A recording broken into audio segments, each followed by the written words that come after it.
I'm going to ask you one final closing question, but I do want to say, a lot of times people will come up to me and go, what's your incentive for having the Real Truth About Health conference? Like, why are you doing this? It's a 10-day conference. It seems like a whole big deal. It's tough to sell advertising. Like, why are you doing this? What's your main incentive? Are you making a lot of money? And I say, no, we're trying to cover our costs, and so far we haven't. So what's the incentive? And I think the incentive is that every now and then I hear something that sends chills through my body. And when Gabriel Cousens says the sperm count is down 50%, I'm not going to go into more detail what that means. In other words, it's chilling. It's not like, I didn't hear like something light. I mean, maybe I misinterpreted, but to me, if it went down 50% since the 1970s, and if we keep doing everything, it goes down and then can reproduce, that to me is a science fiction nightmare movie. And that's the type of thing that makes me think, man, I don't know what to do, but maybe we should have a big conference and try to tell people, and maybe someone will tell someone, and somehow we'll do something. But it's one of those pieces of information, and then you could add in what Jeffrey said about the genetic editing, and these things seem chilling, science fiction, nightmarish, that I feel like somebody, let's have a big conference, let's tell a lot of people, and then I'm hoping someone out there knows someone or has a big list or a website or is going to take action. But this stuff is really meaningful information that I hope someone young or old is making their quest to do something. I'm trying my best, they're trying their best, but in the end, I'm sure hoping that everyone understands that this is meant for everyone to do the best they can with the information. So my final question, though, is, should we, as a society, completely get rid of chemicals and fertilizers, insecticides, pesticides? And if we did, is that a great solution, or is that a silly solution because we couldn't grow enough food? And along with that, any other closing comments you want to make?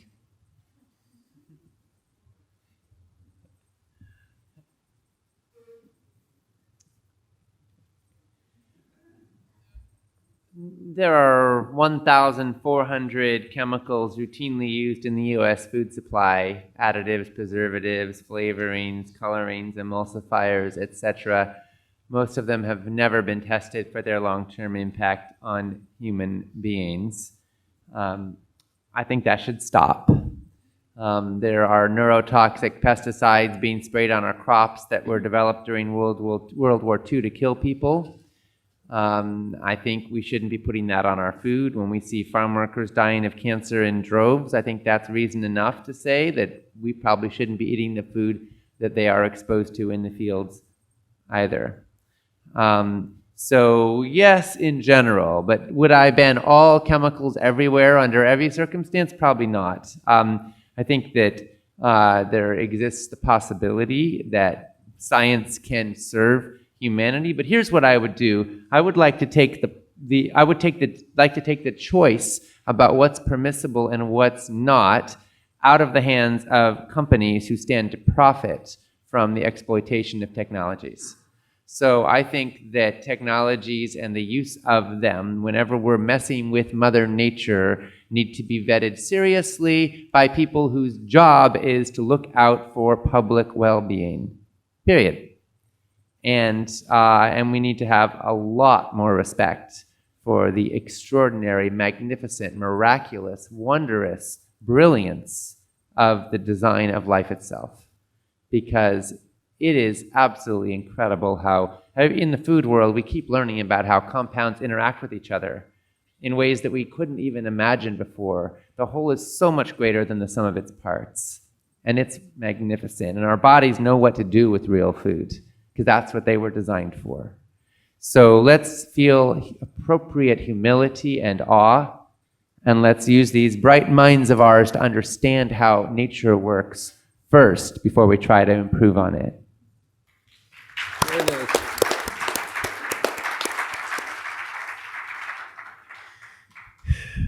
I raised the question based on the science that's really out there, specifically with your question, whether pesticides and herbicides are actually making things better, or are they making things worse? Are they making things more productive or less productive? And I think the data is tending to suggest that organic actually makes things more equal to or 10% more productive. Partly we got all these pesticide-resistant plant weeds and all these things. So in the long run, we actually get more health mileage, higher quality food, and equal to or better production by going organic. So I don't really have a problem letting go of all these pesticides and herbicides. The average baby in its umbilical blood has about 290 pesticides and herbicides and so forth. And at 190, you're very susceptible to high rates of cancer and disease. So we're just way out there in terms of what is the exposure. And again, as I said, even if you're eating organic, you're still going to have 1/4 to 1/6 amount of pesticides and herbicides. So if we actually eliminate it in a generation or two, we can actually start restoring sperm count, start restoring health, stop decreasing cancer and heart disease and diabetes. These are all things that are directly related to the pesticide herbicide exposure, plus pretty much all the chronic diseases.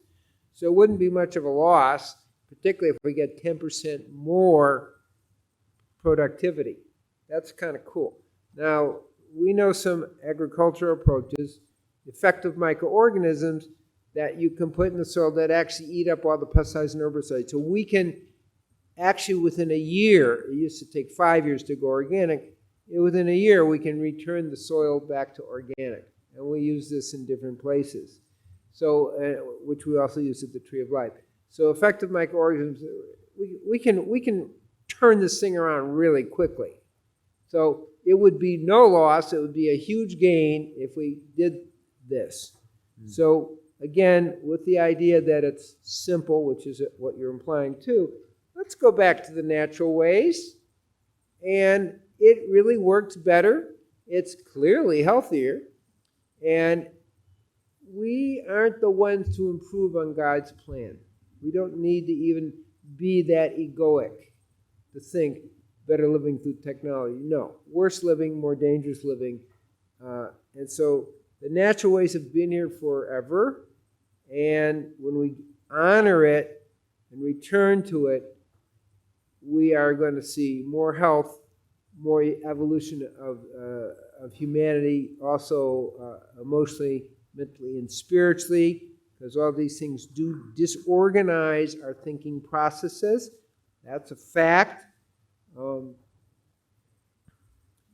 I will just mention one experiment was done in Wisconsin where they just served organic food. I'm not even talking about meat, and they served organic food at lunch, and this is in Appleton, Wisconsin, and over a 6-year period, and academic scores went up and athletic performance went up. All you did is go organic. I mean, how hard is that? So the data is there.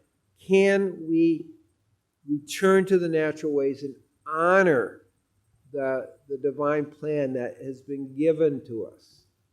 So that's what I am suggesting as we discuss these kind of issues, which you do have an agenda, which is a good agenda.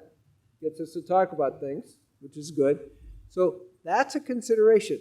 Let's keep it really simple, going back to the natural and divine ways.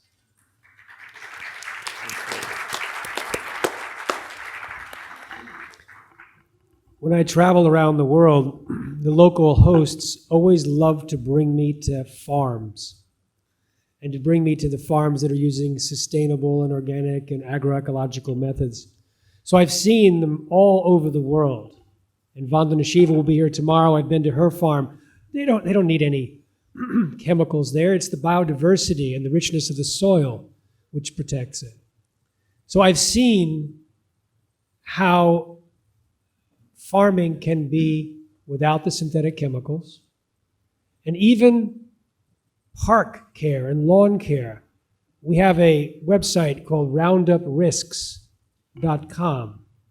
And we have a program to help people stop the spraying of Roundup and other toxic herbicides in their areas, in the parks, in the golf courses, the homeowners association, by the cities, by the counties.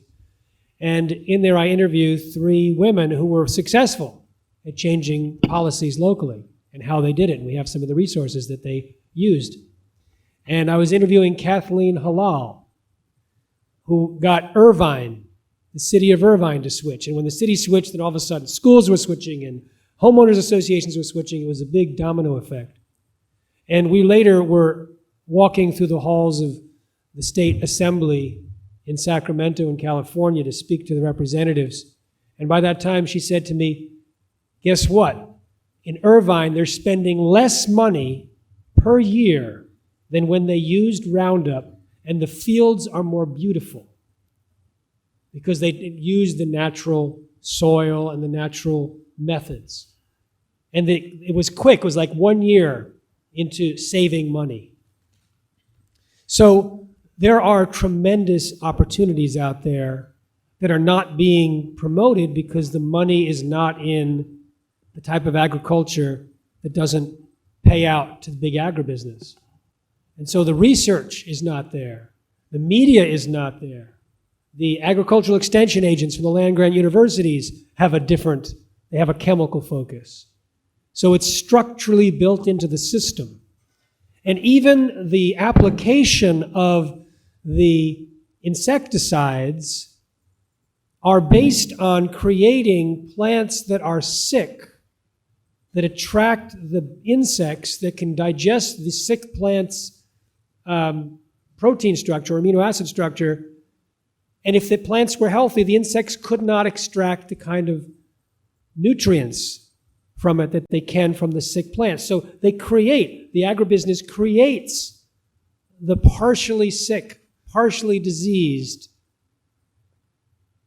agricultural structure that is forced to use the inputs. And we're all suffering from that. So yeah, I think that we could probably eliminate most or all of the chemical agents intelligently by demonstrating effective alternatives. And you asked if we could end whatever we want. I want to say this, I'm an activist, so I love getting people active. And some of you have been listening to many lectures, and you get different, you're taking notes, some of you and whatnot. I'd like to recommend one thing that I've learned, and that is to make a choice based on information that's inspiring. Make the choice immediately. So by the time you listen to 5 more days of this or 5 more lectures, what we said is gone. So if you're taking notes, take the last page and write down, do this on the top. And anytime you think of something that you needed to do, go to the back page and write that down. And that's what you got to take away from your notebook and put on your refrigerator. But even more so, do something immediately, like tonight. Like immediately after watching this, what action would you like to take? What information would you like to learn? Who would you like to share this with? Something. And you know what that is. No one else can tell you. But rather than say, oh yeah, I'll do it later, we all know the trap of I'll do that later. So many things get between us and that becomes never. So my suggestion, my going away instructions and recommendation is, what do you want to do tonight to say yes to it so that your life will be enriched by what you've heard? And then every time you hear another speaker, same thing. What action, what step, what information you need, something, so that you are actively allowing knowledge to have organizing power in your life.